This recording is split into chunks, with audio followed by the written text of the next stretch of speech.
YCP అధినేత జగన్ పై పలు ఆరోపణలు చేశారు AP PCC chief Sharmila. Liquor scam పై మౌనంగా ఎందుకు ఉంటున్నారని ప్రశ్నించారు. ఏ తప్పు చేయకపోతే ఎందుకు నోరు మెదపడం లేదని అన్నారు. ఏ ఎంక్వైరీ కావాలన్నా వేసుకోండి అని అనలేకపోతున్నారంటే మీరే దోషి అని ప్రజలు నమ్ముతున్నారని జగన్ పై సంచలన వ్యాఖ్యలు చేశారు షర్మిల. లిక్కర్ మాఫియా జరిగింది అని మీ మీద ఆరోపణలు ఉన్నాయి. మరి అలాంటప్పుడు ముఖ్యమంత్రిగా మీరు ఎలా వ్యవహరించాలి? రాజశేఖర్ రెడ్డి గారు అయితే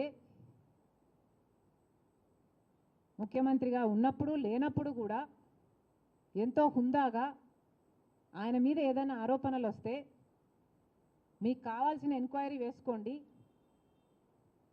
even on the floor of the house I remember నాన్నగారు ఇది చెప్పారు, రాజశేఖర్ రెడ్డి గారు అన్నారు, మీకు కావాల్సిన ఎంక్వైరీ మీరు వేసుకోండి, సిబిఐ ఎంక్వైరీ వేసుకుంటే వేసుకోండి, నా తప్పు ఉంటే నన్ను ఉరి తీయండి అని కూడా అన్నాడు రాజశేఖర్ రెడ్డి గారు.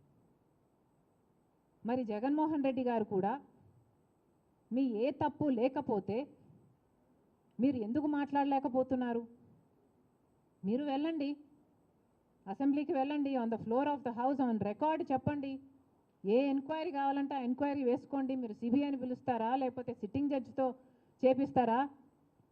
మీరు ఏ ఎంక్వైరీ కావాలంటే ఆ ఎంక్వైరీ వేసుకోండి, నా తప్పు లేకపోతే నన్ను ఉరి తీయండి అని మీరు అనలేకపోతున్నారు అంటేనే మీరు దోషి అని ప్రజలకు అర్థమవుతుంది.